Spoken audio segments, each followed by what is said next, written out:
మీనరాశి వారికి 2 గ్రహాలు యోగిస్తున్నాయమ్మా. 6వ రాశిలో చంద్రకేతువు. చంద్రుడు ఏకాగ్రతకు సంకేతం, కేతువు దైవ బలానికి సంకేతం. ఏకాగ్రతతో పనిచేస్తే విజయాలు సిద్ధిస్తాయి. ధైర్యంగా, ధర్మబద్ధంగా మీ కార్యక్రమాల్లో మీరు నిమగ్నం కండి. ఎట్టి పరిస్థితుల్లో చెడు ఊహించవద్దు, ఒంటరిగా ఉండవద్దు.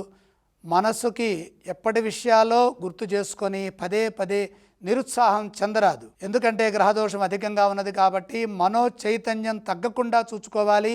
మానసిక దృఢత్వంతో నేను చేయగలను, నేను సాధిస్తాను అనే పట్టుదలతో ముందుకు సాగండి. స్పష్టంగా సంభాషించండి. గందరగోళ స్థితి ఏర్పడకుండా చూసుకోండి. సున్నితంగా వ్యవహరించండి. ముఖ్యమైన కార్యక్రమాల్లో నమ్మకంగా పనిచేయండి. మీ విశ్వాసం మిమ్మల్ని గెలిపిస్తుంది. ఉద్యోగంలో ఒత్తిడి ఉన్నప్పటికీ కూడా మీరు సక్రమంగా పనిచేయడం ద్వారా మంచి జరుగుతుంది. మీ ప్రతిభ నలుగురికి తెలుస్తుంది. తగిన గుర్తింపు ఉంటుంది. శ్రమకు తగిన ప్రతిఫలాన్ని పొందుతారు. భవిష్యత్ అవసరాలను దృష్టిలో పెట్టుకుని నిర్ణయాలు తీసుకోండి. ఎవరి మీద ఆధారపడకుండా స్వయం కృషితో పైకి రండి. కలహాలకు అవకాశం కల్పించవద్దు. మీ సహనం మిమ్మల్ని కాపాడుతుంది. ఆర్థిక స్థితిగతులు మిశ్రమంగా ఉన్నాయి.